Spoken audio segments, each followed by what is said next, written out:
Hello, friends. Happy Tuesday. Hello to everybody who's able to show up live today. And for those of you coming in on the replay, love ya, love ya, love ya. So today we're going to talk a bit about energy vampires. You know exactly who those people are in your life. They're the ones that you put yourself aside for, you do all the things, and no matter what you do, it's never enough.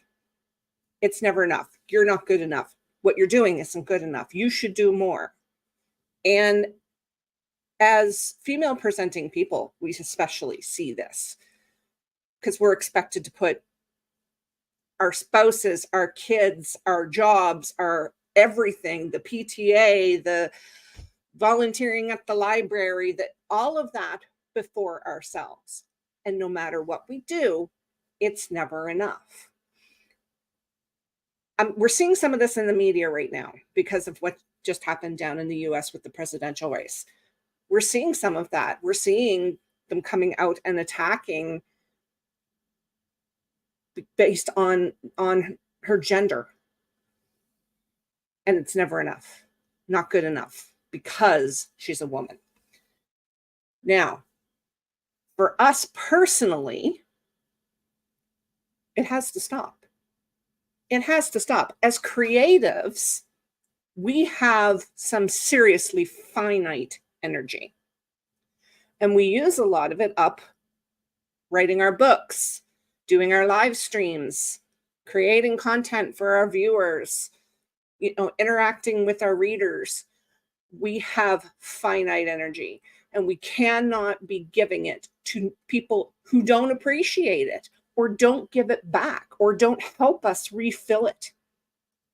You know exactly who I'm talking about. I can guarantee you can think of one person, at least, right off the top of your head.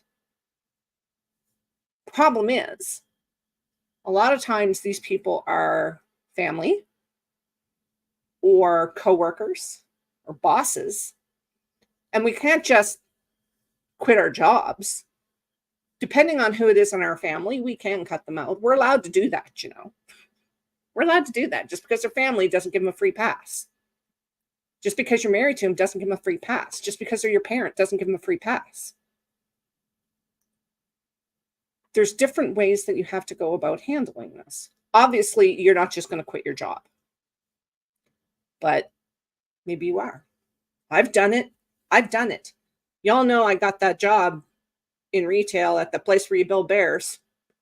And I loved the job because it combines two of my favorite things, customer service and kids.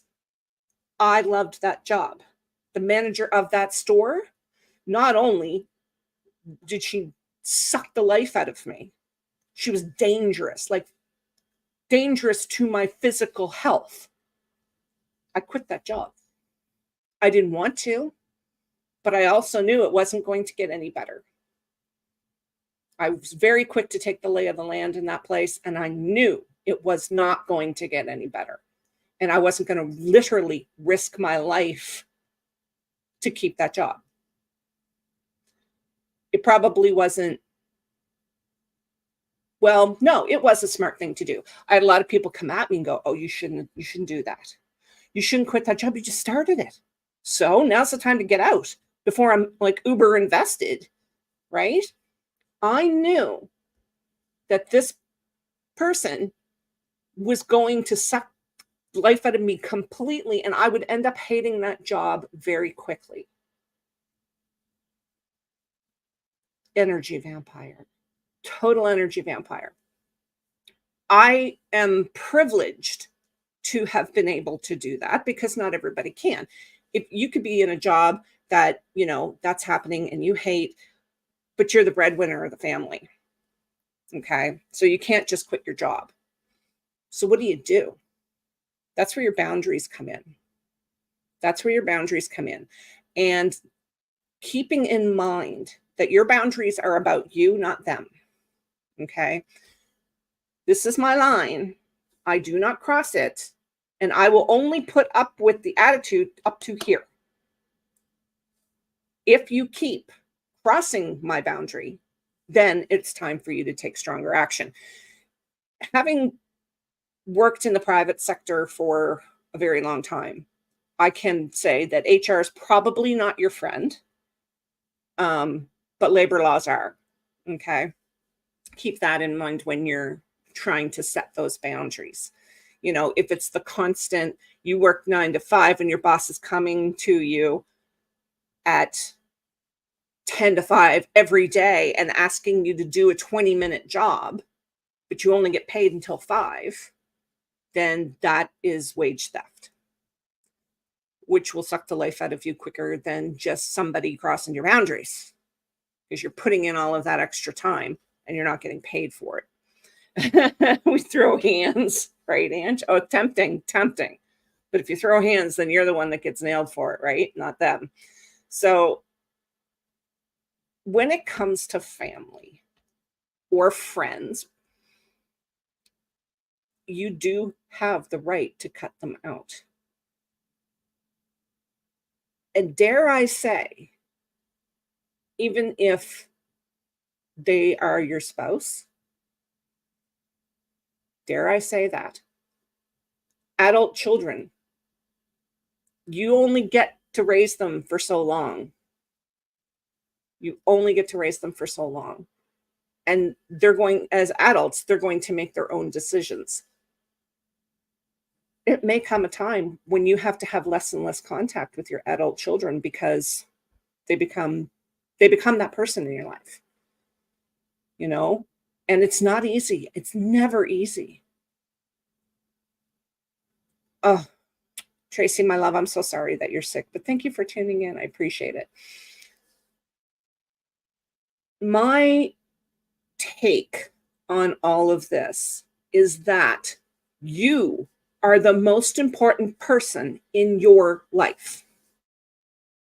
That is my take on it. Not your spouse, not your kids, you. Because you know, they always have that old saying, you can't fill from an empty cup. Well, if they're the ones that keep emptying your cup and they're not helping you refill it, then something has to change. And you're going to have to be the one to change it. But the dogs. Let's not bring the pets into this because, you know, I'm looking at Ziggy over here and sometimes he literally keeps me up all night. My boundary should be kicking him out and shutting the door, but I rarely do it because pets are a special case. So they're the only ones that get a pass. But what I'm saying here is the change has to come from you, because they're not going to change, because them disrespecting your boundaries, emptying your cup, whatever it is that they're doing to suck the life out of you, that benefits them. So why would they change? Why would they change? And besides, it's not their responsibility. It's yours. Again, we go back to that whole thing of stop using other people as excuses. It is up to you to put a stop to the energy vampires in your life, set those boundaries, and stick to them. They are your boundaries, not your spouses, not your kids, not your coworkers, not your boss. They are your boundaries. You set them, you stick to them. And when they get violated, you do something about it. The biggest thing, yes, be ready to become the villain. That's right, Rachel. So that's what we talked about last week. Be ready to become the villain. Be okay with becoming the villain. Don't give a crap about becoming the villain because you have finite energy. And there are stages to how much people deserve to empty your cup. And if you have children, small children, you know, school-age children, they're the ones that come first to emptying your cup, right? And then maybe it's your spouse, and then maybe it's your job, and then maybe it's the rest of your family. I don't know. That's up to you. Kids, small kids especially, don't know how to respect boundaries. You know, littles don't know how to respect boundaries. And it's up to us to teach them that. Okay. So that's not what I'm talking about here. What I'm talking about is you taking responsibility for you, because there is nothing worse than it sitting around and getting mad because no one else is doing it for you. Well, it's not up to them. Hard stop. It is not up to anyone but you. Okay. Amelia, I am with you. I am with you on that. And I've had to set those hard boundaries. I've had to set those hard boundaries, and I have to keep resetting them. Right? Because, we age in reverse. It's like you start out like a little kid and you end up like a little kid. It's like my dad always used to joke that you start out wearing diapers and you end up wearing diapers. But the thing of it is, it all boils down to you. It all boils down to you taking responsibility for yourself. Guys, you have to. You have to. You can't write the book or record the podcast or do the vlog or anything else if you're constantly in this state of, oh my God, I'm going to choke someone because they're taking all of my energy. And then putting out more energy, being angry that it's not being fixed on its own, because they are not going to fix it. Because the only one it matters to, deep down, in my opinion, now, y'all know these are just my opinions, but deep down, the person it matters to is you. Because deep down, your boss does not care about your boundaries. Your boss does not care if your cup is empty. You're expected to perform. Okay. Then you're going to perform, but you're going to perform within the bounds of your contract with that company. Right? No, you're not going to work late every Thursday night. No, you're not going to come into the office an hour early every day this week to finish that project. Unless you're the project manager, that was somebody else's responsibility for making sure you had enough time to do it inside of your hours.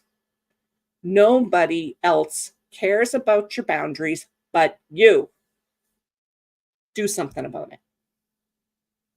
Do something about it. Because you know what? You're not going to reach your dreams if your cup is empty. And then, we have to think about things that drain our energy that we don't have control over. Things like catching COVID. I had absolutely no control over catching COVID this time that mom got it. I dodged it the last 2 times. I thought I'd be fine. I wasn't. 3 days. I couldn't function for 3 days. And then I'm still feeling the exhaustion. That I have no control over. But I can control getting up and closing my bedroom door so that mom knows not to come in here with questions while I'm doing my live stream.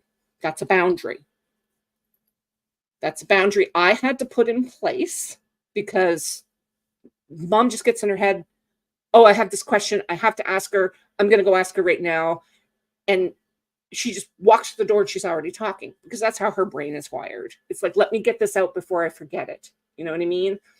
So I had to set a boundary of, if my door is closed, you don't come in unless the house is on fire or Ziggy has thrown himself off the balcony. That's the only reason that you can't wait 15 minutes, right? Putting those boundaries in place was my responsibility. Making sure that those boundaries are honored is also my responsibility. It's not mom's responsibility. It's not her responsibility.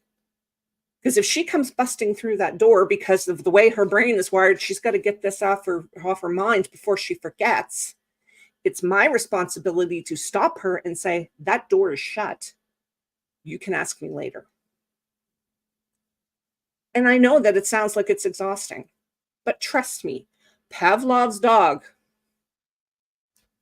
do it enough times, it becomes habit.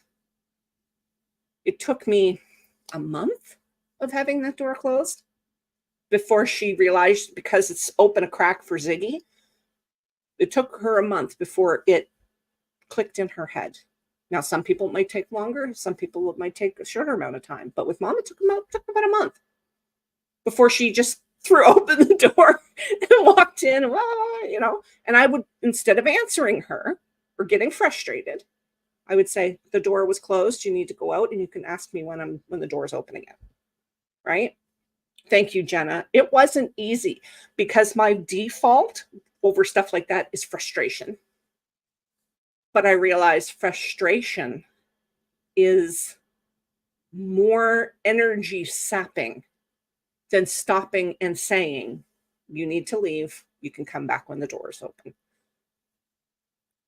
It's hard. It's hard, especially if you're like me and your default is to get frustrated and angry. Because, oh my God, I already told her once. Once doesn't work with Mom. Once just doesn't work. She's 80 years old. Well, honestly, once never worked with her when she was 30 years old either. But that's the way her brain's wired. And I'm not going to change that. I'm not going to change that. And it's not my responsibility to change it. See what I mean? So it's two sides here. Right? Exactly, Kay. It's not worth the energy getting upset. If they don't want to change, they're not going to change. But at the same time, it's up to you to make sure that those boundaries are being honored. And if they aren't, then something radical needs to change. Now, I'm not saying it needs to change with them. If you have small children that come busting through that door because they don't understand the closed door, kids don't get closed doors, then maybe what needs to change is your scheduling, or where you're working from, or what you're doing at that time of day. Maybe you're the one that needs to change something to accommodate developing brains or deteriorating brains, as the case may be, right? But again, it's your responsibility. It's your responsibility. There is nothing worse than listening to someone complain about their spouse going on, or their kids. Oh God, it drives me nuts when people do it with their kids. Oh, well, I told him not to mow the lawn at 8:00 in the morning because it upsets the neighbors. Well, maybe that's the only time he feels like he has to mow the lawn. Or maybe that's when he wants to do it. It's not up to you if it's his job to mow the lawn. Right? Then he can field the complaints from the neighbors instead of you. There's your boundary. Right? Let him.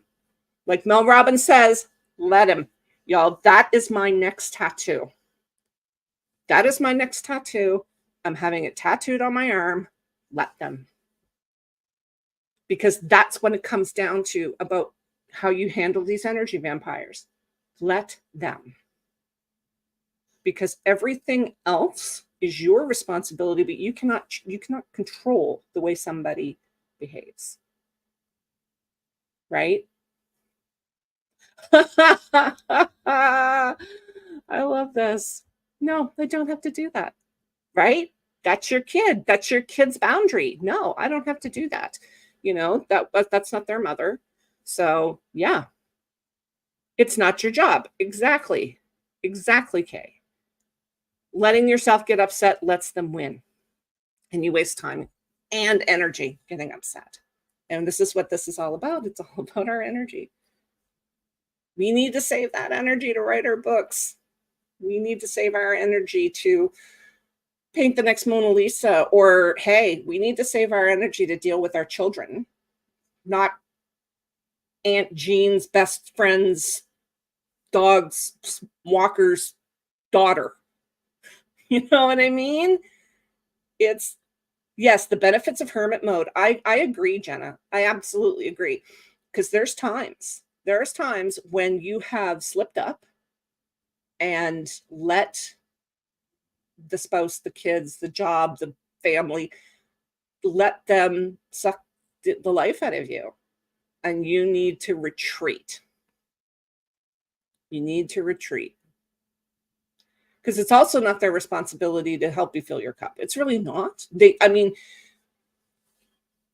If you're married or in a long-term relationship, it's not their responsibility. It is their privilege to help you refill your cup, because chances are you're refilling theirs, right?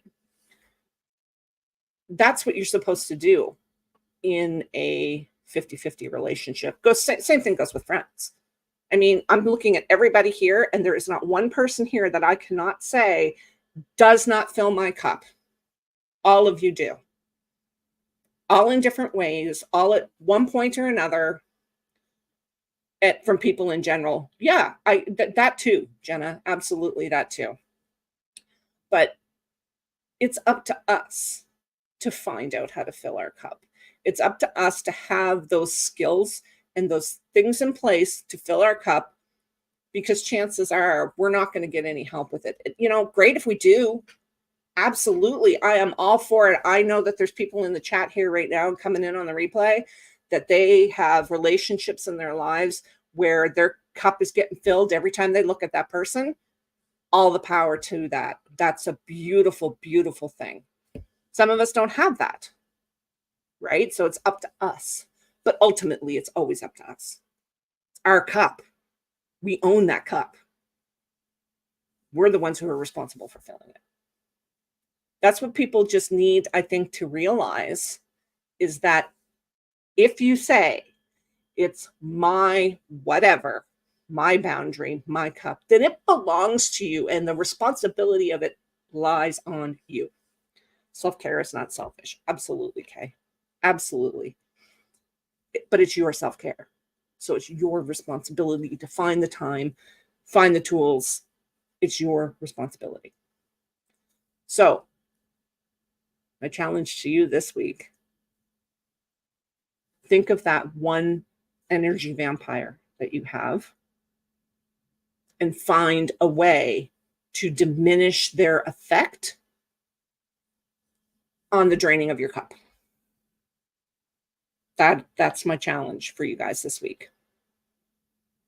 Whether it means you set a boundary and you start basically training them to honor that boundary, because it takes training, right? It's like anything else. It has to be a learned skill for them. Or whether it means you find a way to, like Jenna said, hermit mode it, retreat, and refill your own cup. Toss them over the balcony so you can watch. Okay. But that's it. That's my challenge for you guys this week. Next week, we are going to be talking about getting off our butts. That's going to be a fun one. So that's what we're going to be talking about next week. Thank you all so much for being here again this week. I love doing these with you guys. I love it. I love it. I love it. And for those of you coming in on the replay, can't thank you enough. Can't thank you enough.